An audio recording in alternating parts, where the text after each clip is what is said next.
अगर आप अपने फ्यूचर के लिए वेल्थ क्रिएशन की प्लानिंग कर रहे हैं तो म्यूचुअल फंड्स आपके लिए एक बेहतरीन ऑप्शन हो सकता है। म्यूचुअल फंड की खासियत ये है कि इसमें निवेश की शुरुआत आप सिर्फ 500 रुपए से भी कर सकते हैं और सबसे बड़ी बात, जैसे जैसे आपकी इनकम बढ़ती है आप अपनी SIP को भी बढ़ा सकते हैं। आप अपनी कैपेसिटी के हिसाब से इसमें निवेश कर सकते हैं। इसमें कोई मैच्योरिटी डेट नहीं होती, मतलब जब चाहे आप अपनी SIP रोक सकते हैं और अपने पैसों का यूज कर सकते हैं। म्यूचुअल फंड का एवरेज रिटर्न करीब 12% तक होता है। लॉन्ग टर्म में कंपाउंडिंग का फायदा आपको वेल्थ क्रिएशन में हेल्प कर सकता है। अगर आप चाहे तो एक साथ कई SIP चला सकते हैं और धीरे धीरे एक बड़ा फंड तैयार कर सकते हैं। इसमें सबसे बड़ा फायदा ये है कि इसमें मार्केट के उतार चढ़ाव का जोखिम काफी कम हो जाता है। SIP म्यूचुअल फंड्स के फायदे तो आपने जान लिए, लेकिन अगर आप अब तक इसमें निवेश नहीं कर पाए हैं और अब करने की सोच रहे हैं तो कुछ खास बातों को समझ लेना काफी जरूरी है।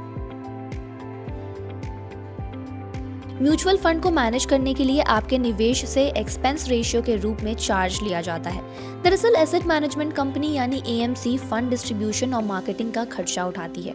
साथ ही AMC म्यूचुअल फंड के ट्रांसफर, कस्टोडियन, लीगल और ऑडिटिंग जैसे खर्च भी उठाती है। ऐसे सभी एक्सपेंस म्यूचुअल फंड की यूनिट खरीदने वाले इन्वेस्टर्स से वसूले जाते हैं। ये एक्सपेंस रेशियो एक बार में नहीं वसूले जाते। फंड हाउस अपने हर दिन के खर्चे को कैलकुलेट करते हैं, जिसके बाद इसे डेली बेसिस पर निकाला जाता है। एनुअल एक्सपेंस रेशियो साल के ट्रेडिंग डेज में डिवाइड होते हैं, जिन्हें टोटल NV पर लगाया जाता है। एक्सपेंस रेशियो से ये पता चलता है कि आपके इन्वेस्टमेंट पोर्टफोलियो से आपका म्यूचुअल फंड मैनेजमेंट आपसे कितनी फीस ले रहा है। कई बार शुरू में ये चार्जेस कम होते हैं, लेकिन बाद में ये ज्यादा होता जाता है।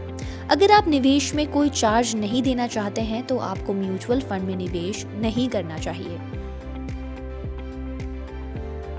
म्यूचुअल फंड में आप जैसे चाहे वैसे निवेश कर सकते हैं, वो लॉन्ग टर्म हो या फिर शॉर्ट टर्म। लेकिन अगर आप म्यूचुअल फंड से ज्यादा पैसा कमाना चाहते हैं तो आपको लॉन्ग टर्म में ही निवेश करना चाहिए। ऐसा इसलिए क्योंकि एक्सपर्ट्स के मुताबिक अगर आप म्यूचुअल फंड में लंबे समय तक निवेश करते हैं तो आपको कंपाउंडिंग का तगड़ा फायदा मिलता है और आपका पैसा भी अच्छा खासा जमा हो जाता है। तो अगर आप लंबे समय तक निवेश करने की नहीं सोच रहे हैं तो आप म्यूचुअल फंड के अलावा कोई और ऑप्शन भी चुन सकते हैं।